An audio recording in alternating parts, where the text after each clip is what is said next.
Bienvenue dans Libre et épanoui, le podcast dédié aux femmes qui ont vécu des violences sexuelles.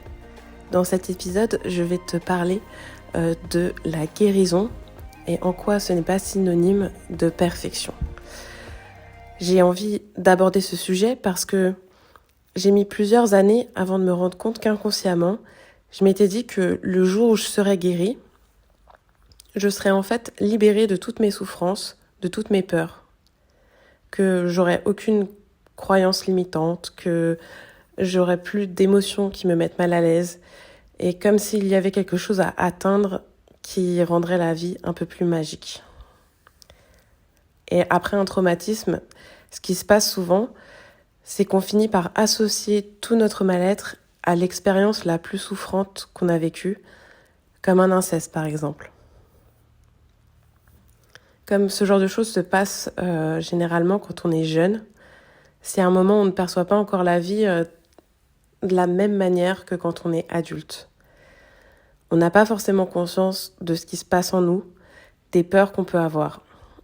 Et du coup, on a peut-être aussi une vision du passé qui est assez positive et parfaite.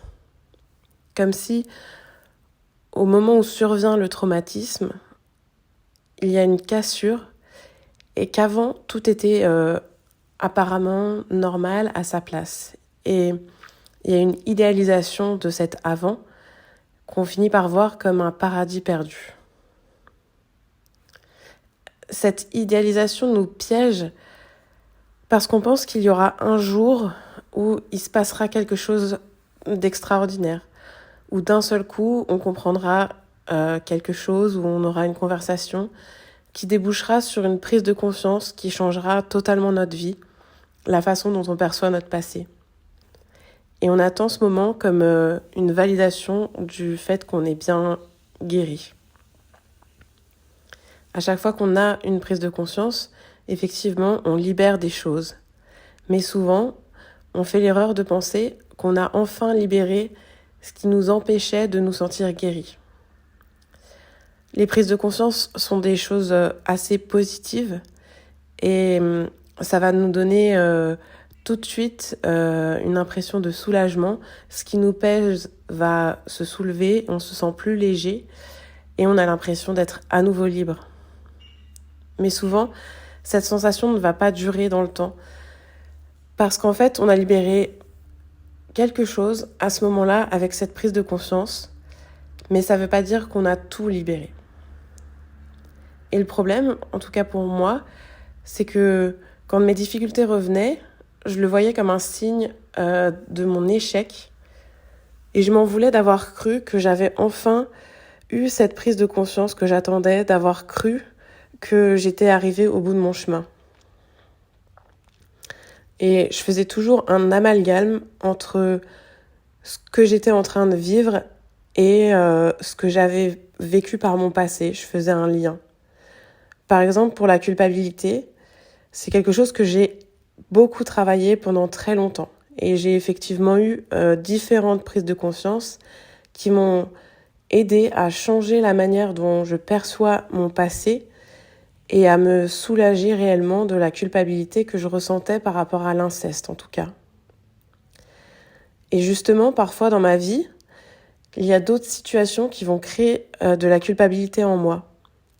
Et quand je ressens cette culpabilité, j'ai eu tendance à me dire « Ah bah voilà, en fait t'as cru que tu t'étais libérée de cette culpabilité, mais c'est faux puisque regarde, tu ressens toujours cette culpabilité. »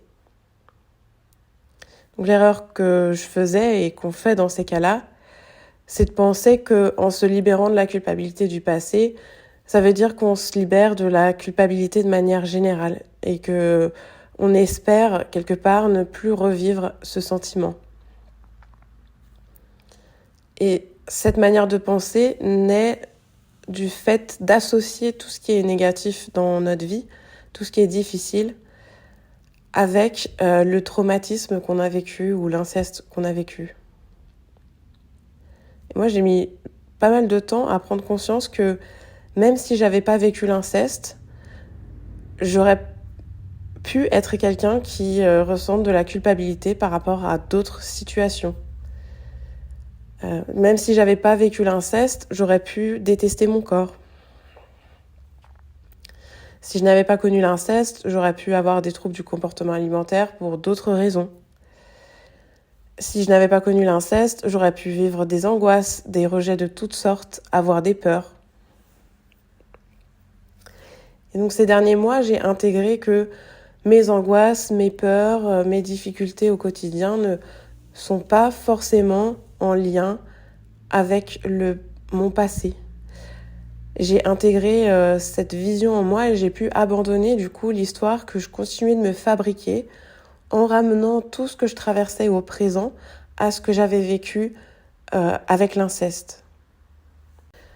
Cela fait que la place de l'inceste change parce qu'on comprend que les difficultés qu'on peut rencontrer encore aujourd'hui font tout simplement partie de la vie et feront toujours partie de la vie. Il n'y a pas d'existence sans aucune souffrance. Et chaque étape, chaque obstacle, chaque épreuve que l'on rencontre sont là pour nous faire avancer, nous faire grandir. Prendre conscience de tout ça, ça m'a aidé à abandonner l'illusion de me dire que sans l'inceste, ma vie, ça aurait été comme un paradis. Et ça, c'est totalement faux, parce que la vie, c'est jamais vraiment le paradis.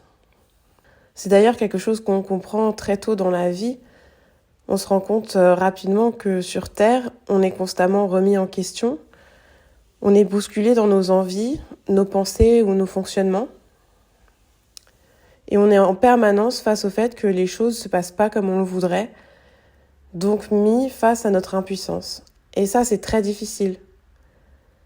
Mais on peut le vivre mieux si on accepte aussi de se dire que c'est normal que ce soit comme ça. C'est la normalité qu'il y ait des difficultés. La normalité, c'est pas une perfection, parce que cette perfection qu'on essaye d'atteindre, on va souvent beaucoup la construire à travers des choses qui sont extérieures à nous. Mais le jour où une de ces choses s'écroule, il y a tout qui s'écroule en même temps. Parce que la perfection n'existe pas, on ne peut pas la créer. Et il y aura toujours des difficultés, des situations qui nous mettent mal à l'aise, à moins d'être un sage éveillé qui a tout libéré. Voilà, pour moi, c'était important de partager avec toi qu'il n'y a pas de vie idéale, inceste ou pas, traumatisme ou pas, pour t'aider à prendre du recul et aussi réaliser que les difficultés que tu traverses aujourd'hui ne sont pas forcément reliées à ce que tu as vécu dans le passé. Et ça en fait une problématique beaucoup moins lourde, beaucoup moins difficile à traverser en tout cas. J'espère que cet épisode t'aura plu.